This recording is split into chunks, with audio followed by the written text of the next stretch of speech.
Hi, everyone. Welcome, or I hope welcome back to Taking the Lead. As you know, I'm Ken Jacobs, and Taking the Lead is our video podcast where I get to interview just remarkable leaders in the fields of public relations and communications. And for me, what's so exciting is that they're known and they're respected not just because of the PR skills and the comm skills and the agency management skills, but they are respected as great leaders of people. So let me start to give you a little bit of background about our guest today. It's Curtis Sparrer of Bospar PR. He's the principal and co-founder. Previously, he was SVP of Grayling.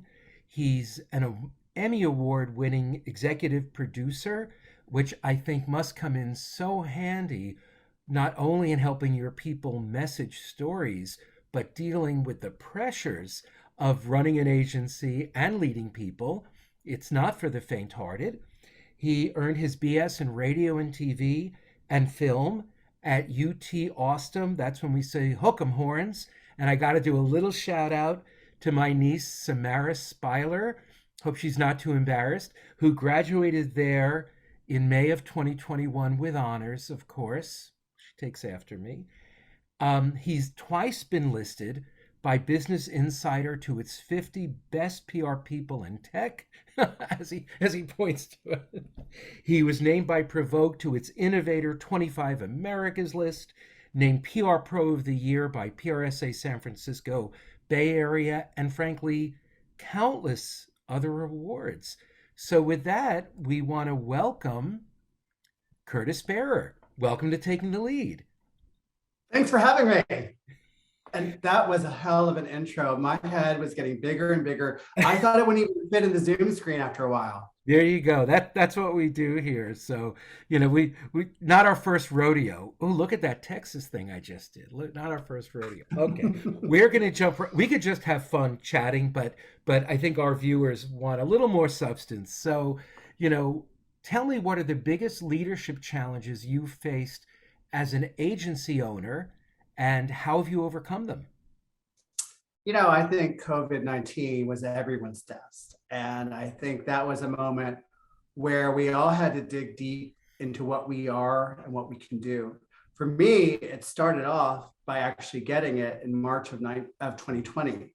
And that was kind of scary because no one knew anything about it. And occasionally I'd get such, helpful advice as well. I hear you start feeling better and then you take a terrible turn for the worse. And so when I was first facing this, I thought I had to be super strong for my agency. I couldn't let them know that I was scared. I also had to make some tough choices, as everyone did, about how to approach the economic challenges. And so what that has meant is that Bospar now is a better agency. We are better prepared for any sort of emergency like we saw the last time. And we understand what it takes for businesses who are in fluid situations as well and how they need to respond. I'm glad you went first. I'm sorry you had to go through that. It must have been frightening. I didn't get it till January of 22. I had had two vaccines and one booster, so I assumed it would be mild, and it was. I think to have gotten it then is really scary. I am so glad you took from that some great leadership ideas about facing uncertainty, about courage, which my goodness, leaders need, and just navigating through change. And I think if you can go through that at that time when it was so frightening and decide to take lessons from it, like more power to you. And I think that's how we deal with, adversity. And it's a choice, I think, as a leader. Question two.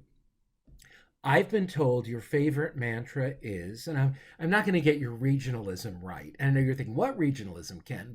But anyway, the difference between involvement and commitment is like ham and eggs. The chicken was involved, the pig was committed, and that's very true. So how are you as a leader, not just involved, but how are you the pig? How are you committed? you know, I think that PETA might be upset by that metaphor, and Yeah. maybe I'll have to come up with a better one for the times. But I do think that commitment is critical for leaders. And so for me, I eat, sleep, drink Bospar. And so the moment I start my day, I take my phone like, oh, what's going on? But I'm scrolling through. I had that thing glued to me, and I want to be there for every client conversation of importance. I want to be there also for the ones that are not important, because that's still where you get a sense of what's going on, what matters, and how you can help. And so being committed, I think, from a professional services point of view, is making sure that you are across every email, that you are making sure that things get responded to right, that if it's the weekend or an off hour and a client says help, that you are there to come in and rescue them. I think that I have seen, as people go up in their careers, a sort of Marie Antoinette syndrome where they're like, oh, that's for the small people. I don't do that. And I hate that, because when you're a client, you are counting on someone looking out after you. And I want to provide that level of safety net, and also that level of confidence. So I'm old enough. I met Marie Antoinette, and that was just an amazing on-point impression of her. I'm really impressed. She served So a mean cake, I hear. right. So here's the thing. How do you manage that in an era, and I think rightfully so, where people are considering or reconsidering, well, what's the role of life in my work and work in my life? How do I take care of myself? How do I appropriately disconnect? So when I'm connected, I'm all there mentally and emotionally and physically. How do you find that balance? For me, I find that balance with a kind of calibration of personal and professional. And, I'm married. And so when my husband's like, hey, I'm over here and you need to put in some time here, I completely respect that. One of the things that's interesting is we launched our company as a work from home company in 2015. And so while a lot of people are grappling with well, do we go back to the office? Do we stay? What do we do? We have been solidly a work from home office from inception. That means we have a different point of view about that sort of balance. And what I have found is when you take out the commute, when you take out the office, you actually get more productive and happier colleagues and staff members. And I find that translates also to that work-life balance, which is elusive for everyone. And I think that part of that balance comes from a sniff check that everyone does with themselves, where they think, am I, focusing on the things that matter? And to anyone who says, hey, I'm doing way too much of this, or I'm not getting enough development here, or I don't feel like I'm flourishing, then it's time to have a conversation. I think back to the ancient Greeks, as I'm sure everyone does, and their whole concept of really being happy was the idea of eudaimonia, flourishing. And so when people feel like they're flourishing in their job, then the work-life balance takes care of itself. But when people feel like it's soul crushing and there's just nothing that's going to make them happy, then there needs to be a course correction. And part of that comes from doing a serious audit of what makes people feel joyful and what doesn't. And I think that with every team, there are people who lean into certain things differently than others. And you have to find that right connection and collection of people to make that work out for you. So we're going to make taking the lead history here. This is the first Ooh. time, history, first time we've asked a second follow-up question based on Oh my your God. answer. Oh my God. I don't know if I can handle the Well, we'll pressure. see. We'll see. Okay. We'll go back to your Okay. TV Okay. production days. Um, so one of the biggest things people are talking about is those who don't like work from home or hybrid or whatever is the lack of collaboration.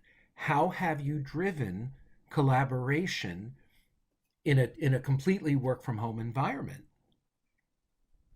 Well, I think nothing drives collaboration quite like a common goal and a common, set of principles.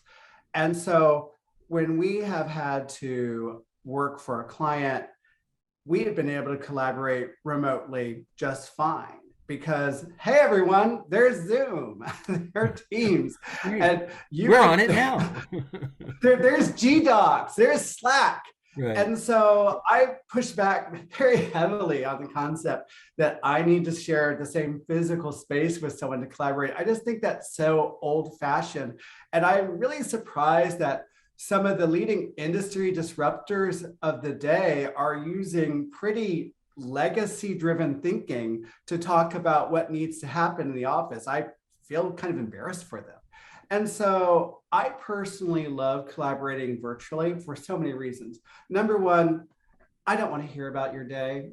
I don't want you to interrupt my thinking with a random thought about a television show or something. I don't want to hear you eating. I don't want to smell whatever you had for breakfast. And I don't want you to get me sick either. And so there are so many great ideas that I had in a physical office that also evaporated when someone would say, Curtis, I was wondering if you, I'm like, no, don't wonder like that. And so collaboration and brainstorming is something that comes up when people are being purposeful or thoughtful. And I think that's important. And I think it's great to focus people on that. And I have seen all the little puff pieces about, oh, the water cooler is such a good thing and so many great ideas. You know what else happens at the water cooler? Harassment. And so I really find that these ideas that, oh, we should return to the office because that's where really ambitious people are, is just sad, old fashioned thinking. And I know that the office as we know it is going to go the way of the powdered wig. And let's just be clear, we're not over COVID yet. I just got it. So the thing is that even if you're vaccinated, you can still get it. And imagine the impact that has on an office with all sorts of people. And so we are trying, of course, to get past COVID and reduce it, but it's still there. So having a physical office still doesn't make any sense. Interesting. So glad we asked that follow up. Okay. Best leaders you've ever worked for, one or two or however many, but bullet, who are they? What'd you learn from them about leadership? I would say that my favorite leader is Chris Balke, my business partner, my mentor who co-founded Bospar with me. She's the Bo in the Bospar and I'm the Spar. And I think the things that I love about Chris is that when there is a moment that needs decisive leadership, she's able to dissect the situation and really make the issues stand out. She is able to bring together people with a sense of not just mirth, but a kind of humor that's rooted in wisdom. And that has such a calming effect when there are tense situations. So during COVID, she was a great person to go to because you had the sense that, yes, she's seen it before. Yes, she's concerned, but no, she is not bothered because she knows we'll get through it because she's done this before. And so I think that level of leadership that's rooted in wisdom is so profound. And I think that kind of approach of being a wise leader is really lacking right now. I think we have a lot of leaders in the tech space who are firing off, and they're not sounding wise. They're not sounding like senior statesmen. They're sounding like little boys who are trying to prove themselves. And I think that is demoralizing across a great many spheres. And so I think what I'm wanting to do is I'm wanting to encourage more people to really champion wisdom and to really applaud it when they see it. And I know this sounds a little crazy for me, but there's something glorious about a little bit of restraint. And I'm hoping that when people are composing their tweets and composing their posts, that they think, is this really helpful? Does this really advance the conversation? And does this show a level of thinking that has a level of respect for a great deal of people? And I would like to see us become a better society as a result. I think we could all think about that before we hit send or submit or post. There's so many things out there. I don't know. I was in some Facebook group about something and they were complaining about people being rude in the group. And I'm like, I don't get it. people act a certain way in social media they never would in real life, or I hope they wouldn't. I wouldn't be in the room with them in real life, but something odd takes over. And it's funny you mentioned, her wisdom and the humor, and anyone who knows me and knows the podcast knows how much I value humor, to get us through what could be challenging times. And I think it goes to a comfort if you're able to laugh at a situation, even laugh at yourself appropriately. I think it does connect people to us. Last two questions. So you're clearly recognized as a DE&I leader in our industry. Um, I was going to ask you what has the industry gotten right, but that's out there. I want you to use your bully pulpit and taking the lead to say, okay, industry. Hopefully, I'm not subsuming your point of view, but okay, industry, enough talk. Here's what we've got to do, and we've got to do it now. So take the lead. I think the biggest issue I'm taking right now is the idea of what's controversial. When it comes to abortion or gun control, people are saying, oh, gun control is controversial. Oh, abortion is controversial. And the thing is that's ceding ground to the minority point of view. Equal percentages of Americans support smart gun control efforts. Equal percentages of Americans, we're talking about 80%, support a woman's right to birth control. So to say it's controversial is to really give ground and power to a minority group of people who want to stop at nothing and exercising their will upon the rest of us. And so I want to encourage more people to stand up and to make their voices heard when it comes to these issues. And the reason why it's important from a corporate point of view, as opposed to just a citizen point of view, is that politicians pay attention to corporations.